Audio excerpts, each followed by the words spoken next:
नमस्कार। एक बार फिर से आप सभी का स्वागत है आपके अपने YouTube चैनल फिजिकल एजुकेशन अड्डा पे, जहाँ पे आपको फिजिकल एजुकेशन की हर प्रकार की अपडेट मिलती रहती है। तो हमारी सीरीज़ का नेक्स्ट जो हमारा पार्ट है 19वां हम लेके आ गए हैं, जिसमें हम हमारे नेक्स्ट इंपॉर्टेंट क्वेश्चंस को डिस्कस करेंगे। प्रीवियस के जितने भी क्वेश्चन पेपर हुए हैं कम्पिटिटिव एग्जाम में, सब में जो क्वेश्चंस बार बार रिपीट होते हैं उन क्वेश्चंस की हमारी सीरीज चली, उसका 19वां पार्ट हम शुरू करें उससे पहले बता दूं, अगर आप फिजिकल एजुकेशन से जुड़ी हर अपडेट चाहते हैं अपने फ़ोन के ऊपर ही, तो चैनल को सब्सक्राइब करके बेल आइकन को प्रेस कर ले, क्योंकि इस चैनल पे आपको फिजिकल एजुकेशन की हर प्रकार की अपडेट जो है सबसे पहले और स्टिक जानकारी बिल्कुल दी जाती है आपको। तो हमारा जो क्वेश्चन है 261 नंबर, बिना देरी किए हम शुरू करते हैं कि अधिगम के अंतर्दृष्टि सिद्धांत का प्रतिपादन किसने किया था। इनसाइट लर्निंग थ्योरी का यहाँ पे जिक्र हो रहा है। इनसाइट लर्निंग थ्योरी कई बार जो है पीछे के क्वेश्चंस में रिपीट हो चुके, तो ये थे आपके कोहलर जी, जिन्होंने जो है इनसाइट लर्निंग थ्योरी जो है दी थी। अधिगम की जो लर्निंग की जो इनसाइट लर्निंग जो सिद्धांत है वो प्रतिपादन कोहलर ने किया था। जर्मन के गेस्टाल्टवादी थे, मैं फिर बता दूं। और अधिगम लर्निंग के जितने भी प्रिंसिपल थ्योरीज हैं ज़्यादातर जो है किसके द्वारा दी गई हैं, गेस्टाल्टवादियों के द्वारा दी गई। इन्हीं से रिलेटेड अधिगम के ज़्यादातर स्कूल है लर्निंग के। मनोवैज्ञानिक ने अंतर्दृष्टि के सिद्धांत का समर्थन किया। इस सिद्धांत के अनुसार कोई भी व्यक्ति ट्रायल एंड एरर द्वारा नहीं सीखता, बल्कि सर्वप्रथम वह अपनी मानसिक शक्ति और बुद्धि के अनुसार समस्या की समग्र स्थिति का प्रत्यक्ष निरीक्षण करता है, संपूर्ण परिस्थिति का समझ में आने और उसके अनुसार प्रतिक्रिया देता है। मतलब इनका ये मानना है कि कोई भी व्यक्ति ट्रायल एंड एरर से नहीं सीखता। इनका मानना कि मैंने पहले वाले वीडियो में भी आपको समझाया, इनका मानना है कि कोई भी सिचुएशन हमारे सामने है, हालात समस्यात्मक प्रॉब्लम आई है, हमारे सामने प्रॉब्लम है, तो हम उसको समग्र रूप से देखते हैं पहले, फिर उसका जो है एनालिसिस करते हैं और फिर अपनी उसका समाधान जो चूज करते हैं। फिर है सूची 1 का सूची 2 से जो है बिल्कुल सही मिलान जो आपको करना है। तो यहाँ पे जो राइट आंसर ऑप्शन डी है। तो प्रेरणा का सिद्धांत कौन सा आपका, आरोपण का सिद्धांत को आप प्रेरणा का सिद्धांत कहते हैं। खेल सिद्धांत कौन सा, मनोविश्लेषण का सिद्धांत जो है, साइकोएनालिटिक थ्योरी आपकी जो है यहाँ पे खेल का सिद्धांत। इसके बाद है अधिगम सिद्धांत, ये आपका सक्रिय सिद्धांत, और ये आपका व्यक्तित्व सिद्धांत बच गया, ये आपका बच गया सामाजिक अधिगम का सिद्धांत। यहाँ पे सही मिलान दे भी रखा है। और जो नेक्स्ट क्वेश्चन है, निम्नलिखित में से कौन सा नियम अधिगम का गौण नियम है। मैंने आपको 2 तरह के नियम बताए थे, एक हैं जो मुख्य 3 नियम जो थॉर्नडाइक ने दिए, और एक है गौण नियम जो हमने पढ़े थे। तो यहाँ पे राइट आंसर हो जाएगा आसन काल का नियम जो एक गौण नियम, और ये तीनों मैं नियम, तत्परता, अभ्यास, प्रभाव, यहाँ पे दे भी रखा तत्परता, अभ्यास, प्रभाव का नियम। और जो बच गया आपके आसन काल, ये सेकेंडरी लॉ बोले जाते हैं लर्निंग के। नेक्स्ट है, नीचे दिए गई मनोवैज्ञानिक की विषय वस्तु को पहचान कर क्रम से जो है आपको लिखना है। तो यहाँ पे हम देख लेते हैं, नीचे राइट आंसर ये दे रखा है। मनोविज्ञान आत्मा का अभ्यास है, मनोविज्ञान मस्तिष्क का अभ्यास है, मनोविज्ञान सचेतन का अभ्यास है, मनोविज्ञान मानव व्यवहार का अध्ययन। ये है डेफिनेशंस। जैसे जब शुरुआत हुई साइकोलॉजी सब्जेक्ट के विषय की, तो इसके शुरुआत में क्या माना गया इसको, और आज क्या माना जाता है, तो ये पूछा है। इसमें मैंने आपको जिक्र भी किया था, फिलहाल जो आधुनिक मनोविज्ञान है मानव व्यवहार का अध्ययन ये करता है। लेकिन शुरुआत में क्या होता था, कोई आया उसने कहा कि मनोविज्ञान आत्मा का अभ्यास है, फिर किसी ने कहा मनोविज्ञान मस्तिष्क का अभ्यास करता है, फिर किसी ने कहा चेतना का ये जो है अभ्यास करता है, और अब जो है व्यवहार पे आके ये टिक गया। ये क्रम आपको याद रखना जरूरी है, कई बार एग्जाम में आ जाता है ये। नेक्स्ट है सूची 1 का सूची 2 से सही मिलान करना है। तो यहाँ पे हमारा राइट आंसर हो जाएगा ऑप्शन ए। व्यक्तिगत जो अवरोध होता है वो पक्षपातपूर्ण होता है। शारीरिक अवरोध वो है अंतर, हैसियत संबंधित अवरोध वो है परस्पर संबंधों के बीच, और भावनात्मक जो अवरोध होता है वो समझदारी के ऊपर आपकी डिपेंड करता है। तो ये सारे एक प्रकार के ह्यूमन बिहेवियर के से जुड़े हुए सारे हैं। अवरोध मतलब बीच में किसी रुकावट आना, जैसे आपका व्यक्तिगत अवरोध किसी से होगा तो आप उसके साथ पक्षपातपूर्ण व्यवहार करते हो। जो शारीरिक अवरोध है वो एक प्रकार का इंडिविजुअल डिफरेंसेस आपकी बॉडी में। हैसियत संबंधित जो अवरोध होते हैं वो आपके परस्पर संबंध कैसे हैं उसके दौरान आप देखते हो। और भावनात्मक जो आपकी कॉग्निटिव जो कैपेसिटी उसके ऊपर डिपेंड करता है।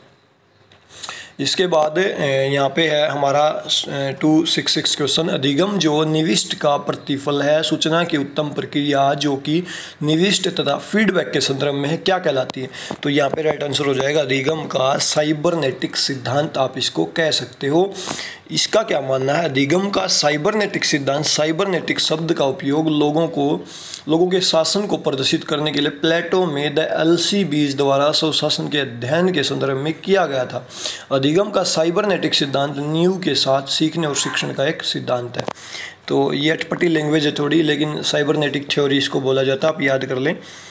फिर जो आपको सूची 1 का सूची 2 से सही मिलान करना है, तो यहाँ पे जो हमारा राइट आंसर हो जाएगा ऑप्शन बी। गुड्समत्स थे, ये आपके स्वीडन से थे। पेन हेनरिक लिंग आपके इंग्लैंड से थे। लिंस बुक जो थे आपके वो डेनमार्क के थे। और आर्कीबोल्ड मैक्लरन ये आपके कहाँ से थे? ये थे आपके जर्मनी से। तो ये हमारा राइट आंसर हो जाएगा ऑप्शन बी। यहाँ पे दे भी रखा है, गॉड्समथ स्वीडन, पेन हेनरिक लिंग इंग्लैंड, लिंस बुक डेनमार्क, आर्कीबोल्ड मैक्लरन जर्मनी। फिर है कथन और निष्कर्ष का क्वेश्चन हमारा आ गया है। तो यहाँ पे हमें राइट आंसर जो बताना है, तो जो कथन है ये क्या कहता है? चयनित अवधान कौशल है जिसे सीखा जा सकता है। और तर्क दे दिया कि निसंदेह कुछ खिलाड़ी चयनित अवधान की दृष्टि से अन्य की अपेक्षा अधिक बेहतर हैं। इसमें कोई संदेह नहीं, इस कौशल को अर्जित किया जा सकता है। तो यहाँ पे जो राइट आंसर होगा, ए और आर दोनों सही हैं, लेकिन आर जो है ए की सही व्याख्या नहीं है। 269 नंबर जो क्वेश्चन है हमारा, सही मिलान हमें करना है। और यहाँ पे जो सूची 1 का सूची 2 से सही मिलान करना है, तो हमारा जो राइट आंसर हो जाएगा ऑप्शन ए। जो आपका फिडलर का आकस्मिकता का सिद्धांत है वो आपकी नेतृत्व से संबंधित है, लीडरशिप से। और व्यवहारवादी जो सिद्धांत है वो आपका पर्सनैलिटी से रिलेटेड है, व्यक्तित्व से। और विपेयर का सिद्धांत जो है आपका वो संवेग से रिलेटेड है। और मनोविश्लेषणात्मक सिद्धांत जो आपका वो प्ले थ्योरी है, प्ले थ्योरी।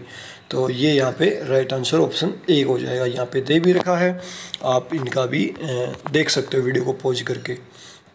इसके बाद है अंतराबीतिका का विद्यार्थियों के लिए मूल उद्देश्य होता है इंट्रामुरल। जो आपकी 2 प्रकार के टूर्नामेंट स्कूल में होते हैं, एक्स्ट्रामुरल, इंट्रामुरल। तो इंट्रामुरल का मेन उद्देश्य क्या होता है? तो यहाँ पे 4 ऑप्शन दिए, चारों को आप पढ़ सकते हो। तो राइट आंसर क्या हो जाएगा? अधिगम, अनुभव, खेल प्रतिस्पर्धा में प्रतिद्वंदी और दर्शक दोनों में भाग लेने द्वारा सिखलाना।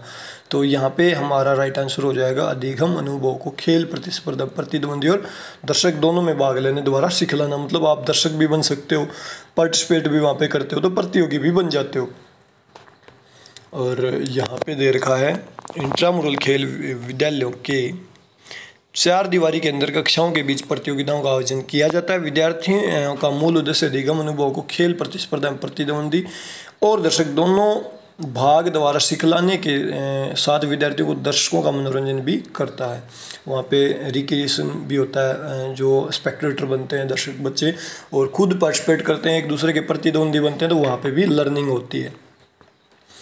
जो नेक्स्ट क्वेश्चन है हमारा 271 नंबर, यहाँ पे है कि अधिगम किस प्रकार से घटित होता है, इसका अध्ययन करो। निम्नलिखित में से किसका प्रधान भाग है? अधिगम जो है आपका किस प्रकार घटित होता है, इसका अध्ययन निम्नलिखित में से किसका प्रधान भाग है? तो यहाँ पे राइट आंसर जो हमारा जाएगा ऑप्शन डी। ऑप्शन डी यहाँ पे राइट आंसर हो जाएगा। ऑप्शन डी में 1 और 3 जो लिए गए हैं, तंत्रिका मनोविज्ञान और शैक्षिक मनोविज्ञान, ये जो हैं लर्निंग के मुख्य भाग हैं आपके। अधिगम की प्रक्रिया में सबसे पहले कार्य तंत्रिका तंत्र मनोविज्ञान का होता है, जो किसी भी क्रिया को देखकर उसका अनुसरण करने को तैयार करता है।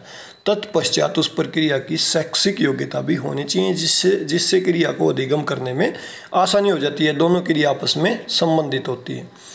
इसके बाद है बिल्कुल तुरंत सीखी गई चीज़ें जो सबसे ज़्यादा समझ में रहती हैं, निम्नलिखित से संबंधित है। तो ये हैं आपके आसन काल के नियम से। जो चीज़ें हम बिल्कुल नहीं सीखते हैं तो वो सबसे ज़्यादा याद रहती है। तो कौन सा नियम? आसन काल का नियम। आसन काल का नियम नॉर्मली क्या बताया गया है?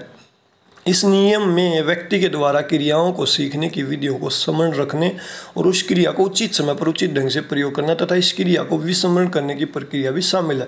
जो चीज़ें को याद रखने में और बोलने की प्रक्रिया द्वारा किया जाता है। मतलब आपने एक चीज़ सीखी, फिर बाद में उसका प्रयोग करना है, उसको फिर याद करना है, ये पूरा प्रोसेस आसन काल में होता है।